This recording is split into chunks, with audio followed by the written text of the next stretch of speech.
Nueva York celebra 2 décadas destacando las contribuciones culturales, sociales y artísticas de las comunidades latinas en la Gran Manzana. La creciente violencia en las escuelas de Estados Unidos, cada vez más trágica y frecuente, junto con el alarmante índice de suicidios entre jóvenes hispanos y latinos entre 10 y 24 años, siendo la tercera causa de muerte en nuestra comunidad, nos llevó a entrevistar a Inés González, terapista especializada en salud mental infantil y adolescente en las escuelas públicas de Nueva York. A pocos días de culminar el mes de la herencia hispana, Carmen Bollosa conversa con Nuria Morgado, profesora de estudios hispanos en la Universidad de Staten Island y el Centro de Graduados de CUNY, la primera mujer en dirigir la Academia Norteamericana de la Lengua Española. Finalizamos con Alexis Rodríguez Duarte, fotógrafo, y Tico Torres, estilista de moda, quienes han inmortalizado algunas de las figuras latinas más emblemáticas de los últimos 30 años, incluyendo a la reina de la salsa, Celia Cruz. A continuación, vamos con Inés González.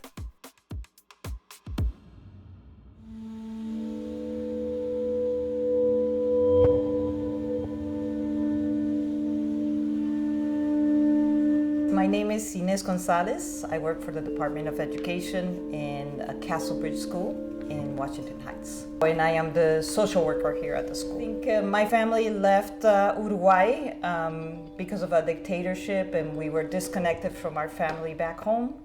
And that was really hard on my mom. And I saw how she struggled with mental health because of it. And that inspired me to become interested in it. And I loved it, so I pursued it.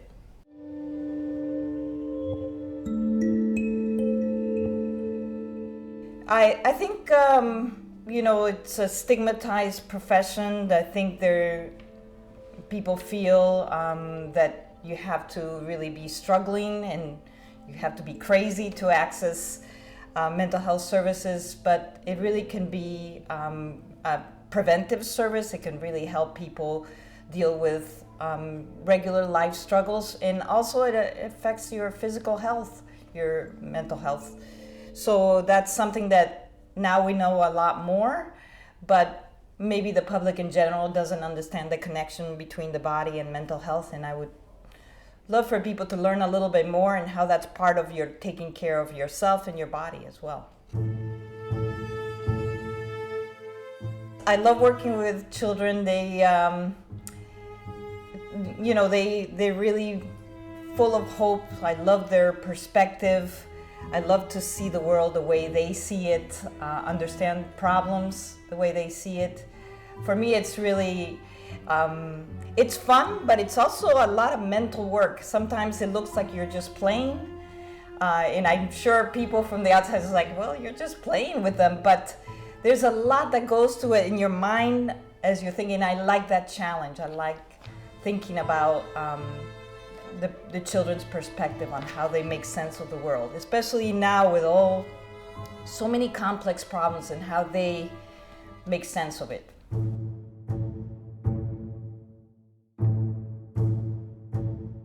I do feel that I think the access is a huge problem. I think we need to make a public investment in mental health, and I think we would see outcomes improve in health, in community relations, even in the need for security and police. I think it would, if we invested more in mental health, we would see, as a community, would see improvements in so many areas. And while there's a costly investment at the beginning, I think in the end it would end up saving money and saving lives. I think it would be a much better use of money than, after the fact, after people struggle, after families struggle.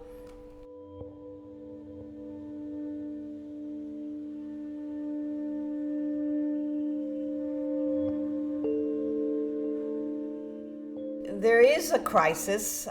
It's not just because there's a lack of services, which there is, or there's a greater need for that. And I think after the pandemic, I think the levels of anxiety that children are experiencing, and families in general, I think have been difficult in big cities like New York that are experiencing such a shift of population, budget crisis, all that. I think there is a greater need, the families that are trying to make their way in very difficult times.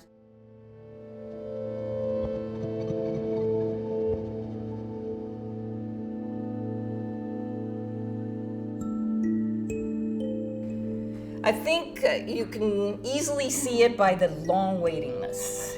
You know, there are places to refer families, but it takes a lot of persistence from the families to get in, and the wait lists are very long. And then once they get through the waiting list, you know, they cycle therapists quite a bit because, you know, they graduate young and they go to these clinics that are in, you know, high service needs areas.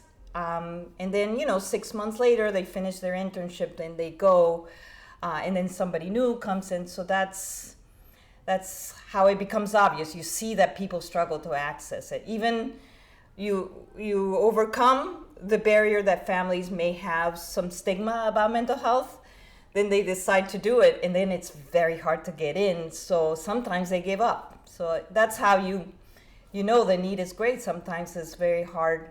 Families are waiting a long time.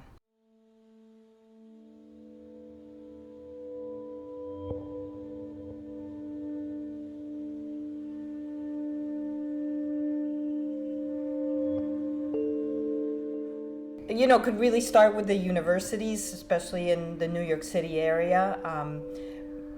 I think it's important to make it accessible to more people that want to become therapists through scholarships. I was a recipient of a scholarship which helped me graduate. I think the other solution is for New York City to make an investment in social workers in schools, particularly in high schools. I think there's a great need there.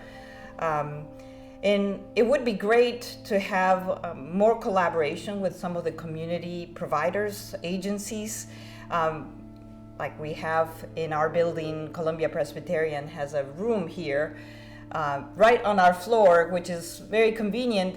It'd be great for them to be having a full functional clinic. It's a small little room, but also having preventive services in the schools. I think, you know, even if it's not mental health providers, but to have groups for children, you know, where they can talk about things that are on their minds, groups for parents. I think they're so important, and it really is therapeutic to see other people struggling with similar issues. I think those are good starts, and they could help communities like Washington Heights.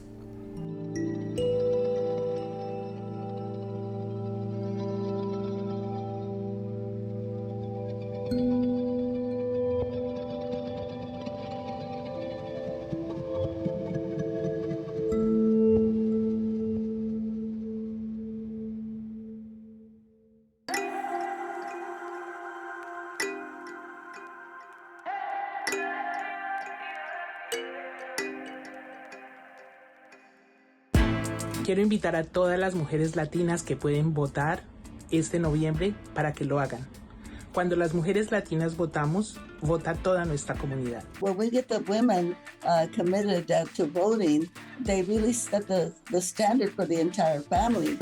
Creo que es muy importante que las mujeres voten en estas elecciones porque el derecho al voto fue un derecho muy difícil de conseguir para las mujeres tener voz en este sistema democrático. Amiga, colega, compañera, inscríbete y vota para estas elecciones. Es una de las elecciones más importantes en la historia del país y en la historia del feminismo.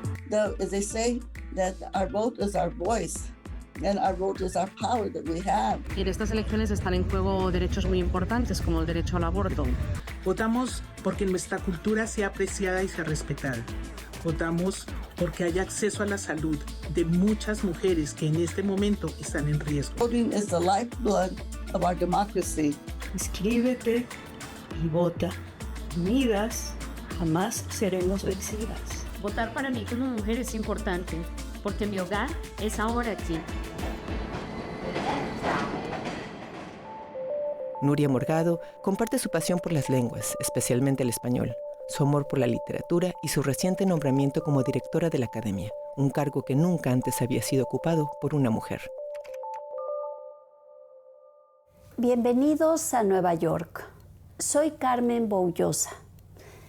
Tenemos hoy una invitada muy especial, porque en todos los años que ha existido la Academia Norteamericana de la Lengua Española, es la primera mujer que dirige la Academia. Y es para nosotros un honor recibirla aquí en Nueva York. Gracias a ustedes por esta oportunidad. Es doctora en literatura peninsular y latinoamericana de la Universidad de Arizona y estudió antes donde ella nació, en Barcelona. Y quiero que vayamos allá atrás, en una ciudad bilingüe. Nací en Barcelona, pero mis padres son andaluces. Formaban parte de esta generación que emigraron en busca de una vida mejor en la ciudad, ¿no? Entonces nací y crecí en Hospitalet, que mayoritariamente pues, era un barrio, digamos, de emigrantes, ¿no?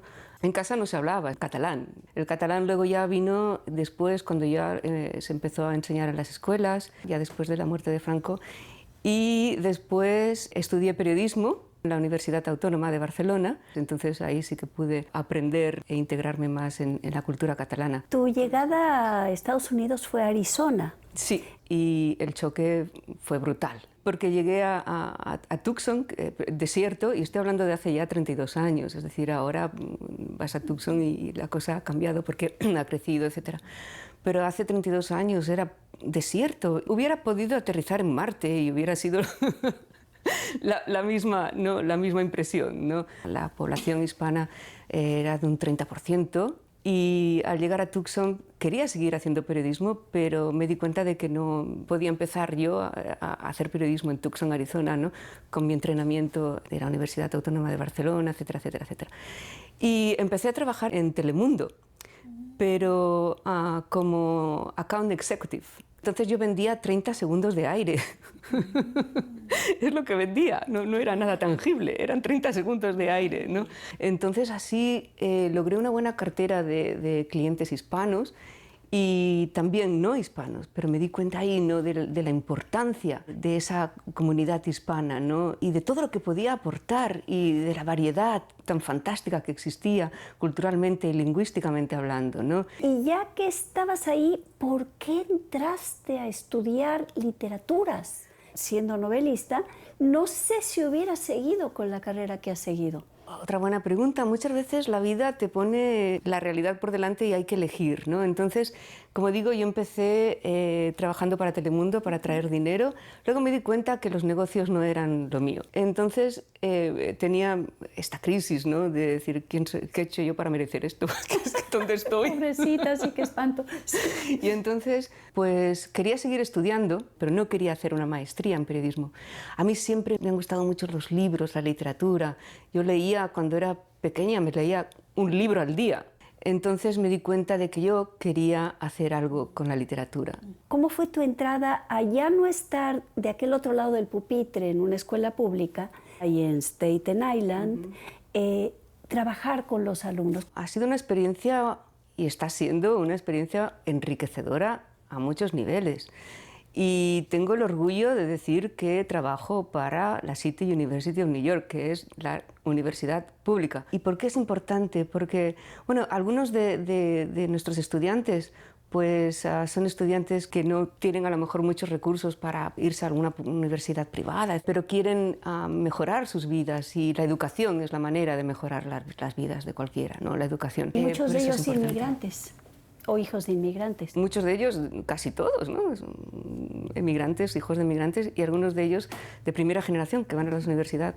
Yo también soy de primera generación, mis padres nunca fueron a la universidad. Hay una pregunta que seguramente te hacen de continuo y que te van a seguir haciendo, porque se escucha la palabra academia y te van a preguntar, ¿qué opinas del lenguaje binario? por una parte crea conciencia de que el lenguaje español, según dicen, se acerca a lo masculino, ¿no? La verdad no soy experta en este tema, pero sí que creo que es importante crear conciencia, es importante tener en cuenta que el idioma evoluciona y vamos a ver hasta dónde nos lleva este movimiento, ¿no? Sin ningún ánimo prohibitivo, sino simple y llanamente responde a una realidad social. Exactamente. A la revolución grandísima de los géneros. Exactamente. En esta época, o en este siglo, el siglo de las mujeres, que eres la primera que ocupas este cargo de directora de la Academia Norteamericana de la Lengua Española. Sí, después de 51 años de vida que tiene la Academia Norteamericana de la Lengua Española, es la primera vez que se ha elegido una mujer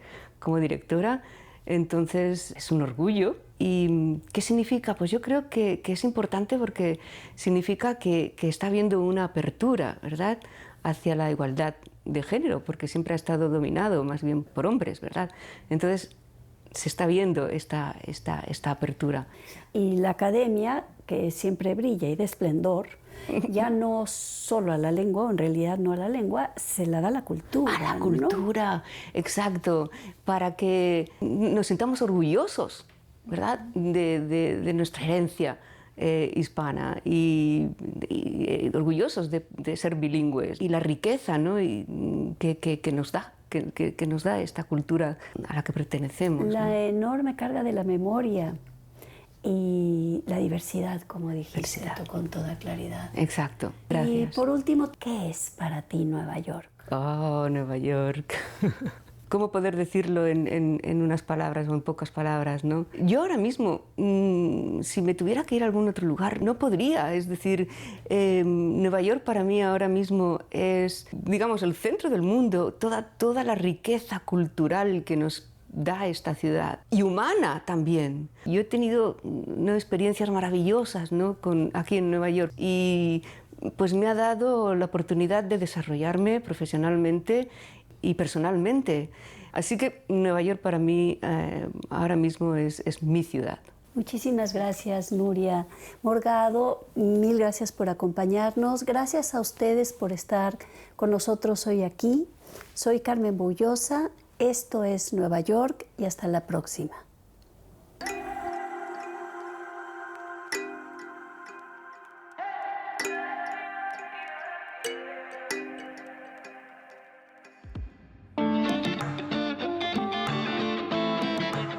Cuando era mi cumpleaños y me preguntaban qué quería de regalo, era el mole de plátano que mi mamá lo cocinara, que me fascinaba tanto, o sea, sí, siempre fue mi favorito.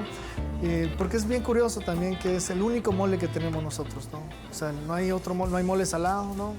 Y esa base de chiles sin las semillas, tostados, mucho ajonjolí, chocolate y los platanitos fritos, ¿no?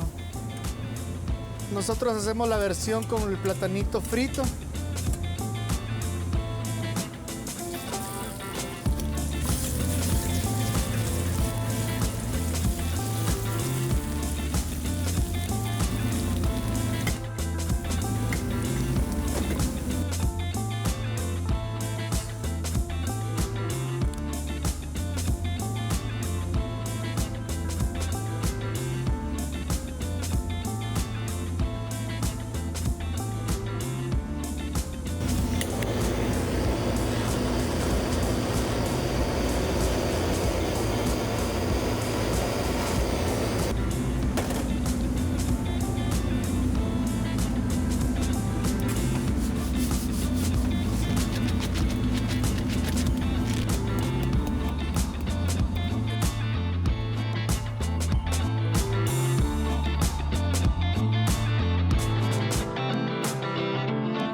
Celia Cruz está de cumpleaños. Nació el 21 de octubre hace casi 100 años en La Habana y fue muy cercana a Alexis y Tico, quienes en una foto la inmortalizaron, y es hoy esa imagen la que está representada en la moneda de 25 centavos.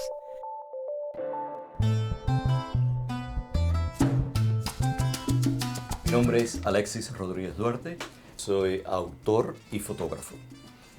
Mi nombre es Tico Torres, soy estilista de moda, director de arte y colaborador con Alexis como un equipo fotográfico. Nuestra historia es bastante paralela y muchas personas piensan que nos conocimos en Cuba, como cuando éramos niños, pero no, nacimos los dos en La Habana, salimos por los vuelos de la libertad en los años 60, llegué a Miami con mi familia y me crié en Hialeah. Alexis llegó a Miami eventualmente y se crió en la pequeña Habana. Mi mamá me llevaba caminando por toda la calle 8 y llegamos al Teatro Tower. Y ahí es donde ella me dejaba para que yo viera todas estas películas de Fellini. Así que el cine para mí, el Tower, la pequeña Habana, era lo que me dio una de las inspiraciones. Significa mucho. Significa mucho. Esta es la foto de mi abuelo. Un día él llega a la casa y me dice, Alexis, me acaban de regalar una cámara. ¿Tú la quieres? Y yo, claro, abuelo, dámela.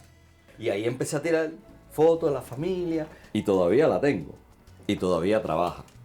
Todavía trabaja. Las fotos estas de nuestros padres cuando se casaron empiezan también a formar nuestra historia. Porque si no hubiese sido por ellos, que hubiesen tenido estas criaturas como Tico y Alexis, gracias a ellos nosotros hemos llegado a lo que hemos llegado. Sinceramente, estar muy contento de cómo somos nosotros. Y bueno, nuestra familia nos apoyó mucho. Sí, tenemos esa fortuna, una fortuna buena, que no tuvimos que lidiar con el rechazo de la familia, que eso pasa muchísimo en el mundo gay. Y lo más importante para un ser humano es que sea aceptado por tu mamá y tu papá. Y toda la familia nos acepta y eso es una cosa muy especial para nosotros. Muy especial, muy especial. Bueno, cuando pasaron la ley... En el estado de Nueva York. Hicieron una lotería. Una lotería en la ciudad. Para casarnos. Y nosotros, ay, eso sería interesante, casarnos el primer día. Porque eso, de verdad, entonces, decimos algo. Sí, es una significación. Una significación muy grande. Ajá. Y creo que era como un fin de semana, como un sábado, un domingo hicimos esto.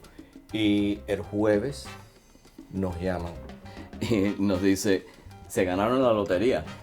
Se van a casar el domingo. Imagínate, son 3 días de preparar para casarse uno. ¿Qué nos vamos a poner? ¿Qué nos vamos a poner? Es una locura, una locura. Y bueno, estuvimos esperando afuera de City Hall, yo diría como 4 horas y media. Acuérdate que había el grupo de estos de extremistas religiosos que nos estaban gritando cosas horribles a nosotros. Eso es algo muy negativo, pero la razón que lo digo fue que la comunidad gay, muchísima gente se pararon alante de estas personas, mirándolos y gritándoles a ellos. Y no, para que nosotros no tendríamos que oír eso el día de nuestra boda. Hace una semana más o menos acabamos de cumplir nuestro 40 aniversario. Y me gustaría decir que nos conocimos cuando teníamos 4 más o menos, ¿verdad? Pero sí, 40 años. ¿Te puedo arreglar un momentito aquí? Is that okay? That can be edited out. Yeah, pero cuando nosotros estábamos trabajando en producción en Miami, que estábamos ayudando a estos fotógrafos que venían de otras partes del mundo, uno de ellos fue Bruce Weber. Y entonces nos dice a nosotros, ay, Alexis y Tico, ustedes deberían ir a Europa. Ahora, así empezó nuestro tour de Londres y estuvimos ahí 2 años. Durante todo ese tiempo nosotros la pasamos muy mal. Estuvimos comiendo pan con mayonesa y le poníamos papita, crisp, para que sea crujiente. Y estaba un poquito deprimido. Y entonces fuimos al Underground y de buena primera vimos un póster que decía Celia Cruz at the Palais. Celia, aquí, con estos ingleses. Ellos conocen quién es Celia. Éramos muy naive, como se dice en inglés. Sí. Y entonces decidimos, ay, vamos a conocerla. Empezamos a llamar, porque sabíamos que ella se quedaba en los Hiltons. En los Hiltons. Contesta un señor, sí, dígame. Mira, somos 2 muchachos cubano-americanos y queremos conocer a Celia. Nosotros dormíamos aquí en el piso y esta fue en la alfombra. En la alfombra, sí. Que ahí fue donde llamó Celia. Ahí. Un día suena el teléfono, ¡trin, trin, ring, ring! Ay, Ale. Sí, dígame. Tico, es Celia. Celia. Oh my God, Celia. Oh, Celia. Azúcar. Y ella quería saber todo lo de nosotros, qué estamos haciendo allí, qué tipo de trabajo, la familia, de dónde es. Y entonces nos dice, mañana tengo una rueda de prensa con la prensa británica. Vengan para el hotel, cuando ellos se vayan nosotros podemos hablar y esto. Y entonces Alexis, Celia, Pedro y yo montados en el elevador hacia su suite, imagínate qué cosa grande. Y entonces nosotros no podemos decir que hicimos el té con la reina de Inglaterra, pero sí hicimos el té con la reina nuestra. ¿Ya ves? Y así fue que retratamos a Celia por 15 años, producciones como esta. Y aquí Celia tenía tremenda chispa. Eso es una cosa que ella siempre tenía, esa chispa, que se le ven los ojos, inclusive si te pones a mirar, es la chispa en los ojos. Y en esta serie, ella se empieza a arreglar, le hicieron el maquillaje, se empieza a arreglar, y de buenas a primeras se me mira hacia mí y a Tico y dice, Alexis y Tico, mira qué linda me veo. Y después se mira, pero Pedro, mira qué linda me veo. Y por eso esa foto se llama Mira qué lindo me veo. Yes. Pero esto fue un gran honor, ¿no? Porque como que recreamos como si estuviéramos en Cuba, y ahí fue donde fotografiamos a Celia, así como por primera vez. Entonces, estamos ahí, le tenemos a Pedro en un tuxedo, que esa serie es parte de que se llama The Bride and Groom. Y le digo a Celia, ¿cuál es una de tus canciones preferidas? Y de buena primera dice, yo soy de Cuba la voz.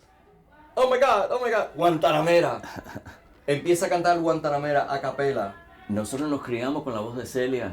Celia siempre estaba en el background, la música de ella siempre la oíamos, y entonces de pronto la tenemos aquí cantando Guantanamera. Eso fue algo muy especial. Muy especial. Y nunca pensamos que esa foto hubiese llegado a lo que ha llegado en este momento. Esa foto está en el Smithsonian National Portrait Gallery. Y ellos, el National Portrait Gallery, está reconociendo esa foto como la foto icónica de Celia. Que de buenas a primeras, ahora sale el quarter de Celia Cruz, y la semana pasada, Omer Pardillo Set, que es de la fundación, nos dijo, eso es basado en la foto de ustedes. Así que este artista que nos da un orgullo increíble, que nosotros otra vez hemos podido donar algo al mundo, elevando a Celia y su legado.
En el próximo episodio de Nueva York entrevistamos a Laura Folloy, curadora de El Met.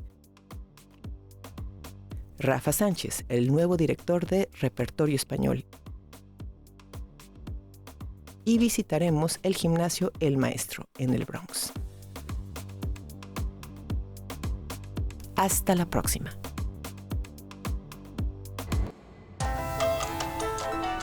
No te olvides de descargar la app de Kuni TV gratis y descubre historias humanas en profundidad con Nueva York.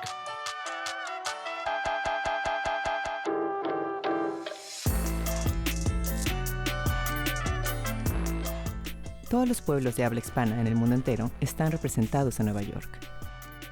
Contáctenos.